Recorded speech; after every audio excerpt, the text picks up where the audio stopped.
All right, man. So we back with another one. Blue is our city. And man, we reviewing that Manchester Derby, Manchester City versus Manchester United, and it was a boring match. I don't care what anybody tells you, bro. It was a boring match. Anybody new to the channel, thank you for chiming in, looking at the channel. If you feel free, you new around here, give me a like, give me a shout out, give me a comment, and let me know how you guys felt about the match that we just witnessed. Because I'm gonna tell you straight off. Blue is our city, Manchester City fan channel. I'm speaking from a Manchester City perspective. And that match was boring. It was every word you can define: boring, snooze fest.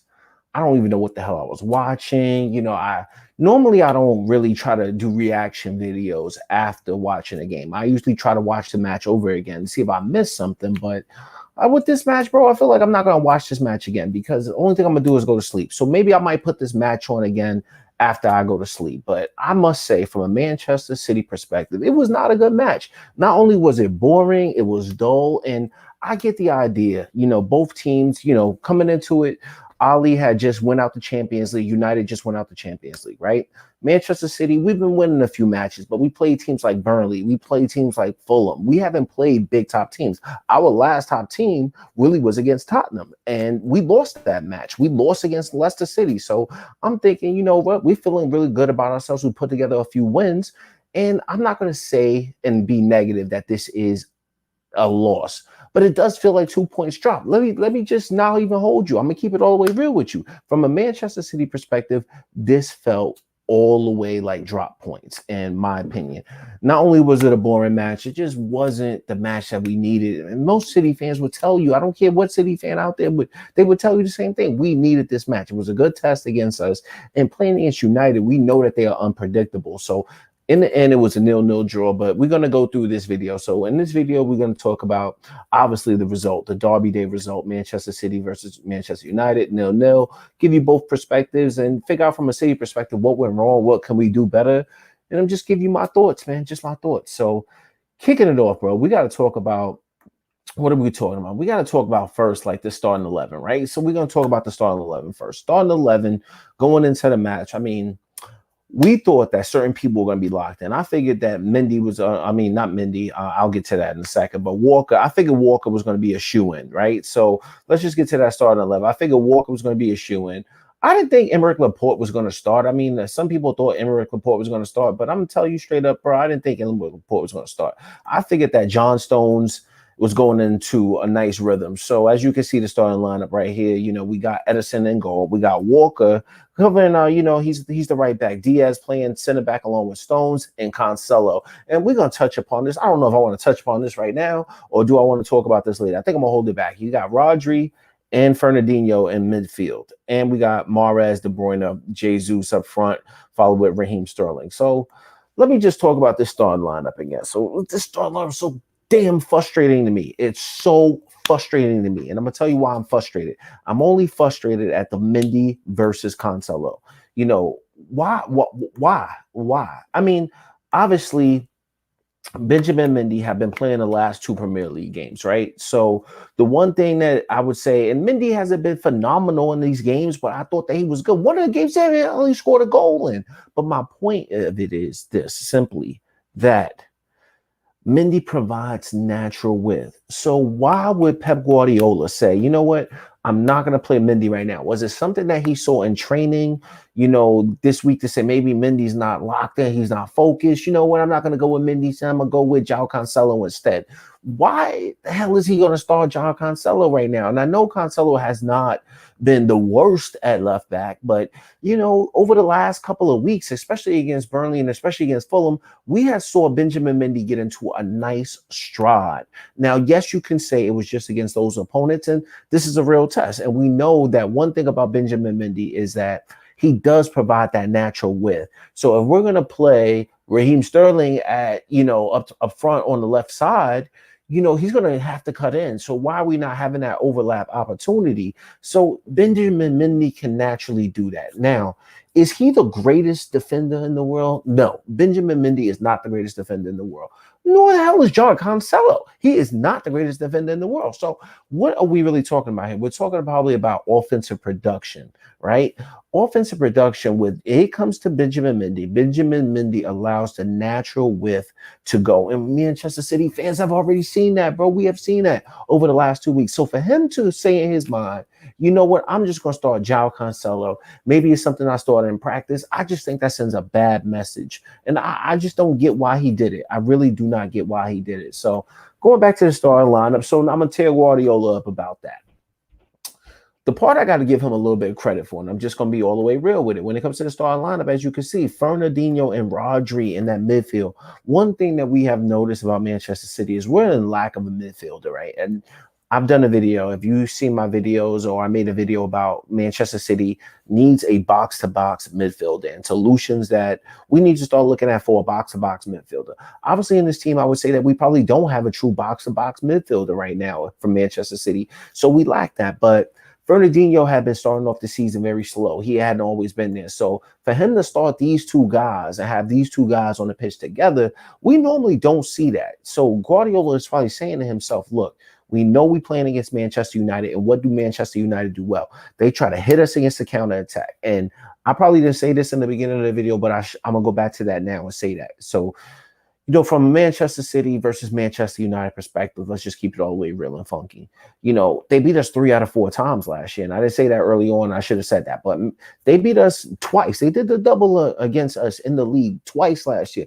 I do not care about that League Cup win or whatever. Man, I don't care about that. We're talking strictly Premier League. So they did the double over us last year. So coming into this match, I wanted to see a little bit of, man, like we trying to get some revenge, bro. Like we showing that we learned our lessons last year.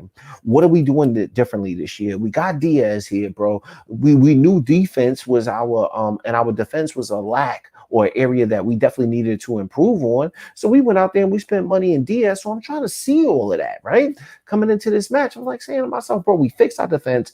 What did we learn from the matches that we played against them last year where we lost, 2-1? And I think the other match was 2-0 or something like that. So they was hitting us with the counterattack. Edison had some weirdo moments in this game. So I'm looking for that sweet revenge. And I also did a video about the preview leading up to this game. I thought it was the time to deliver the blow. So my point with this is that when we go to that starting lineup, it sends a message not only to Manchester City players, but also to Manchester United. They just lost the damn Champions League game. They out of the Champions League, about to go back to the Europa League. So they in the Europa League, and we know that this team is unpredictable. We know that we don't want to get hit with the counterattack. We know that Manchester United is very unpredictable. You don't know what you're going to get. But their fans were feeling cocky about this. We were feeling like, yo, we rolling. This is a good test. Yes, we just played against Fulham, and yes, we just played against Burnley, and those oppositions ain't really the level of United, but United's above us. So this was an opportunity to send a message. And what does he do? He says, you know what? Yes, I've been going with this Premier League thing, rocking Benjamin Mendy, but let me just change that and put Cancelo in there. So he puts Cancelo in there, whatever. So now as we going through the game, bro, like, not only was this game so sloppy, and what I say, not sloppy in a sense, but very defensive for both managers. I'm pretty sure Pep was thinking in his mind, look, I don't want to get hit with the counterattack. So I need to have both my holding midfielders in there when we see Rodri and Ferner, because normally we don't see these two on the pitch together. We normally do not see these two on the pitch together, because normally you would think that he would have probably had Gundogan in there, but we didn't see Gundogan today for whatever reason. So I give him credit for playing these two. And, you know, that probably let United know that going into the match, we're going to be a little defensive, just the same way that they had McTominay and Fred playing. You know what I mean? So both managers was out for that. But as we go through the game, bro, I think that I got a few notes here. Man, much did not happen in this game. And yes, there were a few opportunities in the first, but there really wasn't nothing really going on. I think that early on, you know, Kevin had one opportunity I can remember that he tried to get the ball into Jesus on. He was trying to use the outside of his right foot to link it up there with Jesus. And I wish Kevin would have been a little bit sharper in that moment, to where if you go back to this moment, I forget when the moment happened, but it was early on in the game. I'll probably say around the 10th minute mark, something like that. Sterling was making a run on the left-hand side, and when Kevin flicked the ball on his outside of his right boot to try to get it through Lindelof, or Dyson in this case, Dyson and Hoover and Dyson over there, he tried to get it through both of them, and he just couldn't get it through both of them. But if he would have been just getting that moment back in his mind, that was an opportunity for him to slip that ball into Sterling. And maybe he thought Sterling was offside or whatever. Then, at 18th minute, I think Bruno Fernandes had a good chance, what looked like a good chance. I forgot who put the ball over the top. I think it might have been Lindelof or Dyson in this case. So Dyson hits the ball over the top, and Bruno Fernandes has this moment right around the 18th minute mark of the game. And that moment was very vital to me, because what it said to me personally was that this is when they were going to try to exploit João Cancelo, because we knew whether we put João Cancelo out there or whether we put Benjamin Mendy out there, this was a vulnerable area of attack. So yes, they had João Cancelo out there. So he puts the ball in, Bruno Fernandes gets it over the top, but he just doesn't get the right contact on it. And, basically just the shot didn't go on target. So that happened in the 18th minute. And then right around like the 20th minute mark, something real interesting happened where we start getting into the groove of the game. But then, yes, you saw this moment right here. And this was one of the better moments of the game, to where Sterling gets the ball and then he linked up real nice with Kevin De Bruyne, and he passes. He's right there on the left wing. He passes the ball to De Bruyne, makes the in run to cut off Wan-Bissaka, gets past Wan-Bissaka, and then he does some ill move to where he gets it. You know how Sterling is. He nice with it. So he like, boom, passes, boom, boom, fakes him. And then Harry Maguire ends up stepping in there. And, he really didn't get that shot off. But that moment happened right around the 20-minute mark. And then another moment happened from a City perspective where this man was involved. Riyad Mahrez, he puts a beautiful ball in over the top of the defense around the 25th minute mark of the game, right over to Gabriel Jesus. Now, let's talk about this moment, because this was a beautiful ball by Riyad Mahrez. And I know that anybody who watches this channel, nobody knows anything about Manchester City, I don't really be on Riyad Mahrez. I'm not his biggest supporter. I'm not hating on him. Like, I don't really be hating on him, but I like the way and we use him in moments like this, where he gets the ball, he makes one decisive action. But in this case, he just got the ball. He puts a beautiful ball in for Jesus. So Riyad Mahrez did his thing. And like I said, I'm not his biggest supporter, but in this match as we go through, you will see where Riyad Mahrez comes up again. So right again in the 31st minute of the game. Now, this is a great opportunity for Riyad Mahrez, where he has an overlap opportunity. So one thing that Riyad Mahrez does that's a little bit different than Raheem Sterling or Leroy Sané is he doesn't really link up with Kyle Walker like that much, in my opinion, because he has another opportunity where Kyle Walker's about to make the overlap and Riyad Mahrez doesn't pass him the ball, but he should have passed the ball there. So give whatever with that attack. But in the 34th minute of the game, here is Manchester City's best opportunity of the match. We get the ball. Cancelo has it. We have it on the left side. Passes the ball out to Sterling. Sterling's get the ball over. Flick pass to Jesus. Jesus hauls off the defense. He's like, yo, get off me. Makes the run through. Passes the ball sweetly to Kevin De Bruyne. And stop in this moment, because I don't know how the hell Kevin De Bruyne made this pass the way he got it through.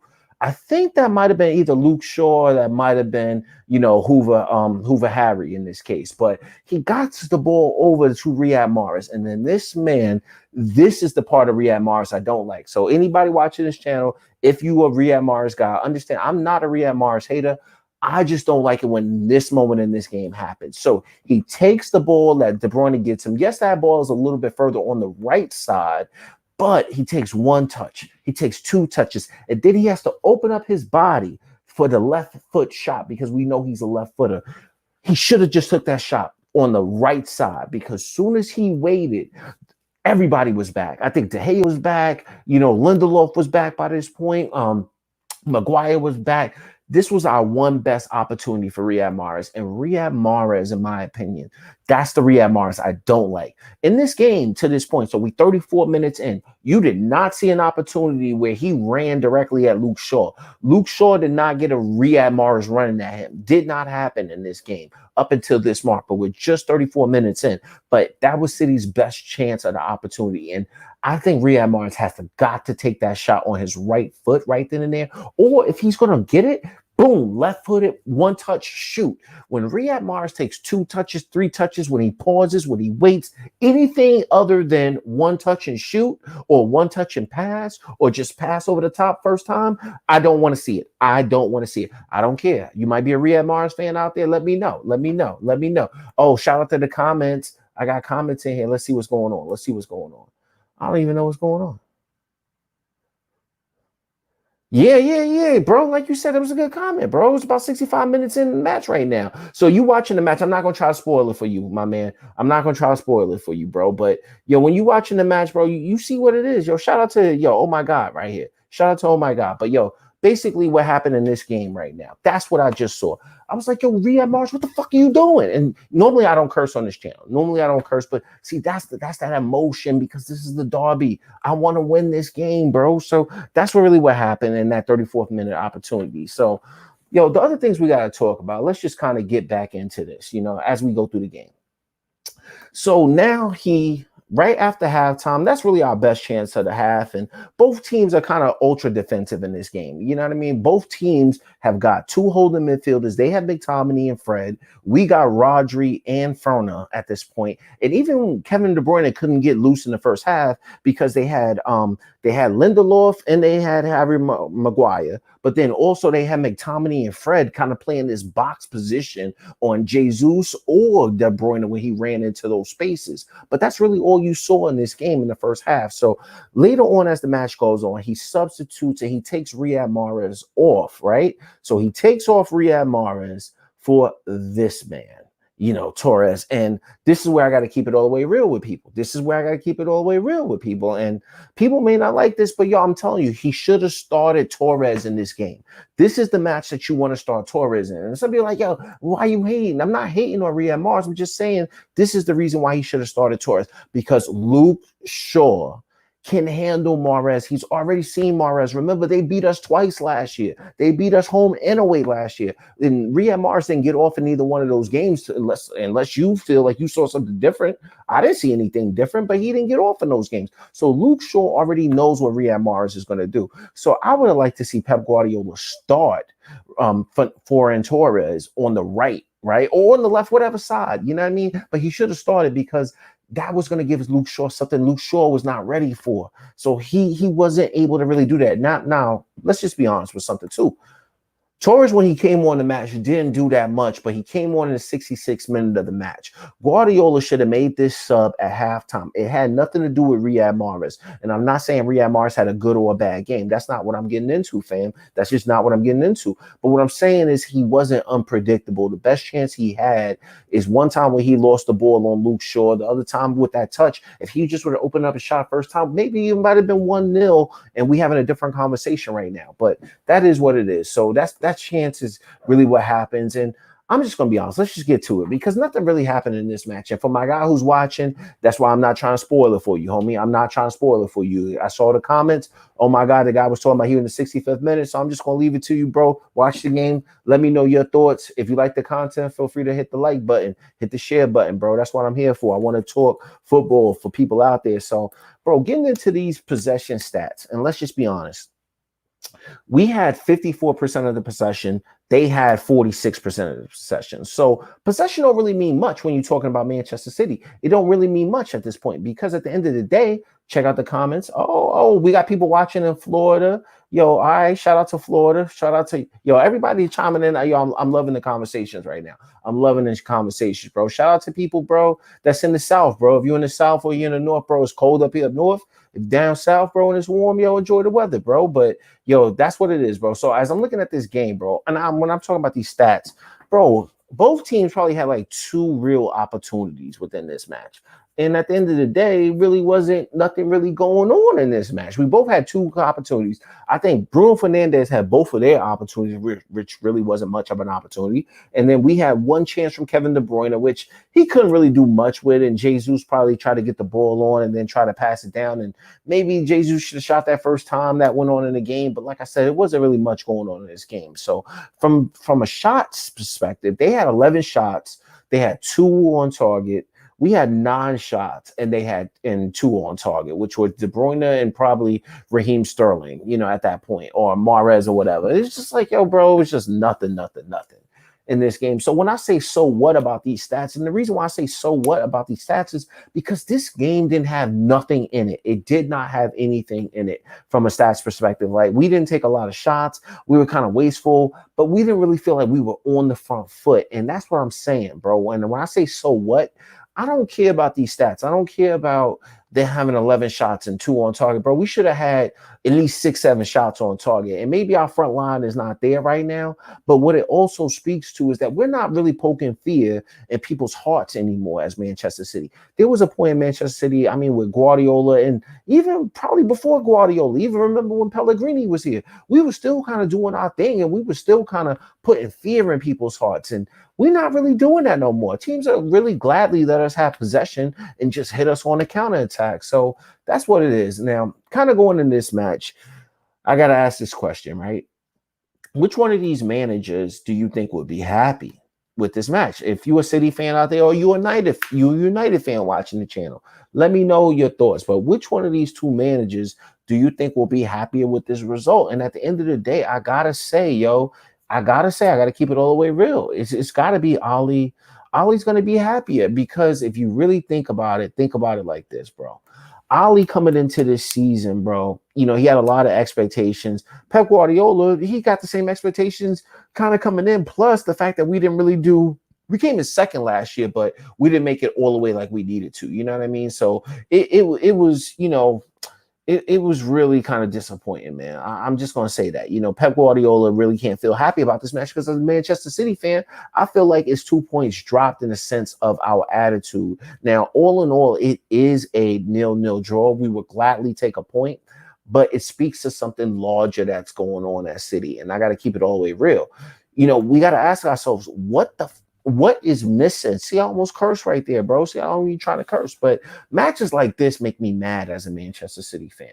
They really do. They really do because, we used to pump fear in people's hearts. We used to be on the front foot attacking, but we had some defensive, vulnerabilities. You see, this is live and I make mistakes, but we were vulnerable at the back. But now we seem to fix those defensive issues, and now the offense is just struggling, bro. So my point is, what was missing in this game? And in my opinion, Phil Foden, we got to talk about Phil Foden, bro. We got to talk about Phil Foden.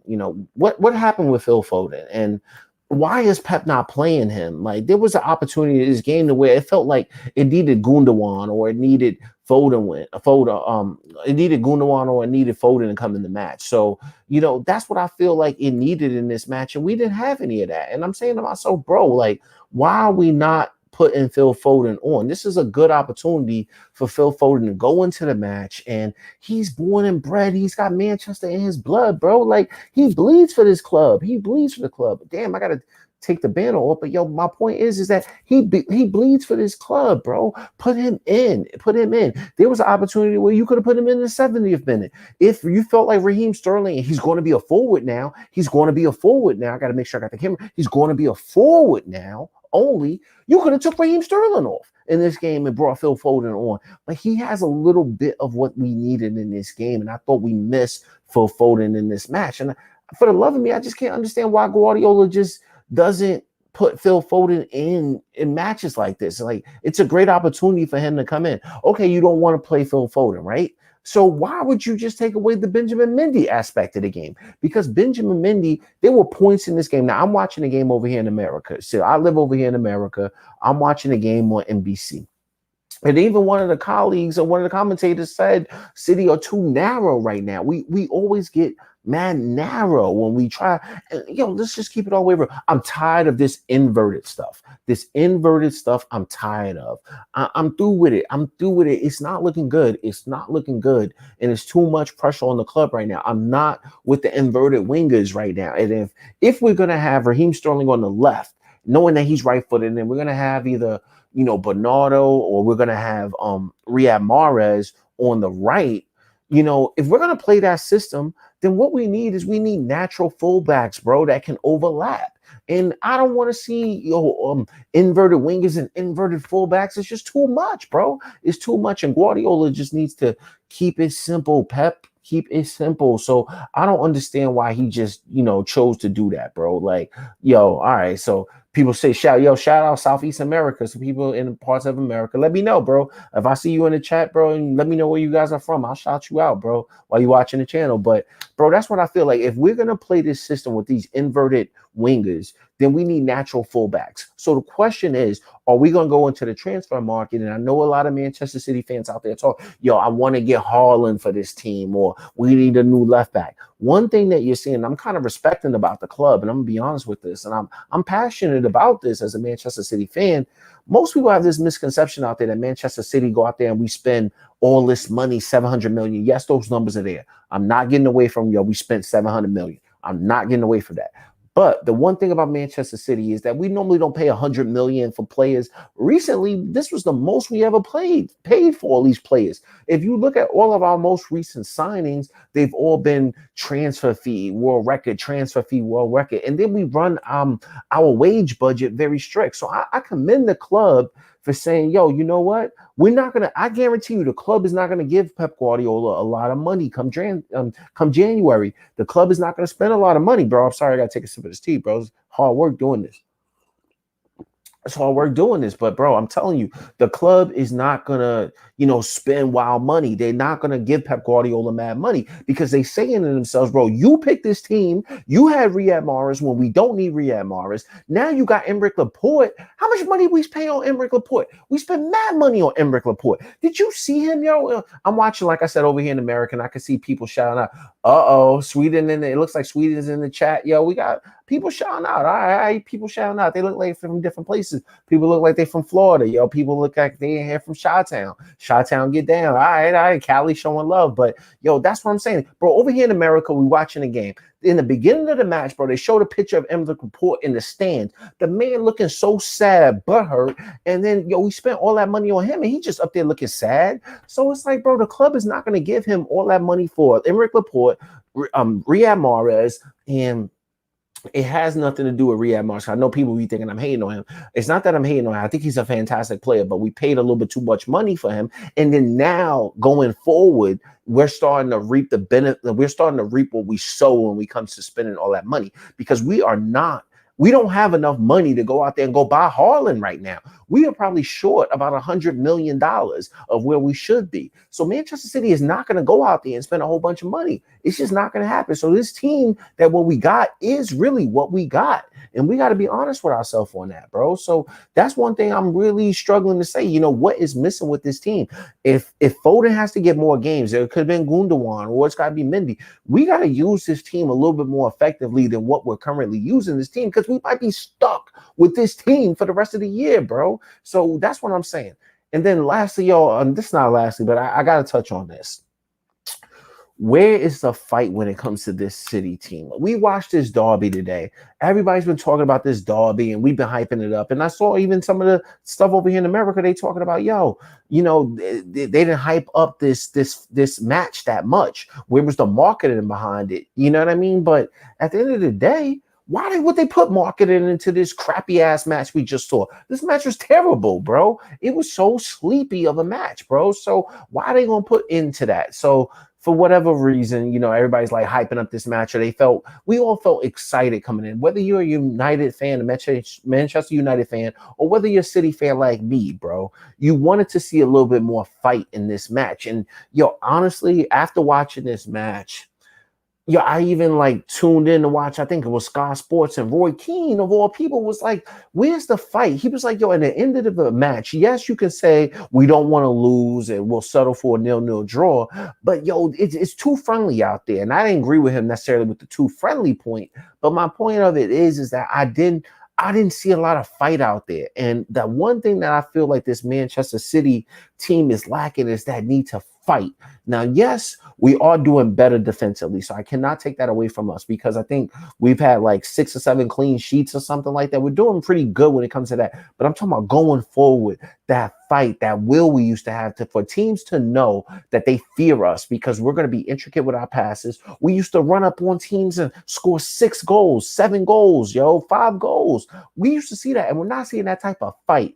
And I don't know if that's a Pep Guardiola thing, or it's just some of these players that just don't have the fight. But for Roy Keane to say that you have to have the belief in the fight, especially when the game is about to end. You're in that 70th minute. You're in that 60th minute. The urge to want to go win. And that's disappointing. So it's disappointing for me as a Manchester City fan because I feel that we are better than United right now. So I wanted us to go out there and fight and impose our will on them. It felt like in the 70th minute of this game when the match, instead of us going on the attack and trying to win this game, Pep just kind of sat back and said, yo, we're just going to settle for the 0-0 result. And some people may say that's fair. Some people may say that's foul when it comes to Pep Guardiola. But I didn't see the fight that I wanted to see with this team. And the reason why I say that is because of this. Think about this guy. Now, when you remember what Mancini did with Manchester City, so let's go back to Mancini. Mancini had a fight. Now, Mancini might have been a pain in the ass of a lot of people, and like I said, I barely curse ever really on this channel, but Mancini might have been very tough, but Mancini demanded fight of his players, and I'm not seeing that in this particular Manchester City team. And maybe that's because David Silva is no longer here. Maybe that's because Vincent Kompany is no longer here. But where is that leader on the pitch going to be? Who's going to have the fight? Who's going to have the will to say, nah, bro, we are not going to settle for a 0-0 draw because we don't want to lose to Manchester United. What we are going to do is try to win this game 1-0. Go nick a goal. Go do something. And I think Roy Keane was spot on there. You know, you got to have the will to fight. And I'm not too sure that our teams often have the will to fight. You know what I mean? So, yo, that's really what it is. That's really what I felt with this team, yo. And we need to start seeing a little bit more fight out of this team because I'm not really seeing it. And which brings me to my last point. From what we saw today, you know, what we've been seeing, can Manchester City win the Premier League, bro? And sorry, I got to take a sip there, bro. Like, yo, I don't think we can win the league like this. I really don't. I don't think we can win the league like this. And I will admit, and I'll be the first person to tell you that there is an element to this season where we think Tottenham might lose. We're only like, 5-6 points off of the title, or maybe even 8 points now off of the top contenders, Liverpool and Tottenham. But, you know, there might be some opportunities to win because Tottenham haven't experienced injuries. Liverpool has had injuries and they're still floating. So they're lingering even through their injuries. You know what I mean? Chelsea's been fairly consistent. Yes, they lost to Everton today, but they've been fairly consistent up there. We are putting ourselves in so much of a dangerous position to where we are not beating the top 6 sides, especially away from home. If you go back, we lost against Leicester this year, right? We lost against, we didn't win. We didn't win versus Liverpool this year. We lost against Tottenham this year. But if you go back sometimes to last year, we lost against Chelsea. So we're not clicking on all cylinders when it comes to the big teams. And Guardiola has to figure it out. And the one thing that I respect about the club, and this is where some decisions are going to have to be made, is that the club is saying, we're not going to bail you out with these results and go out there and try to go get Haaland. We might have to settle for this Manchester City season to where we're going to be in the top 4.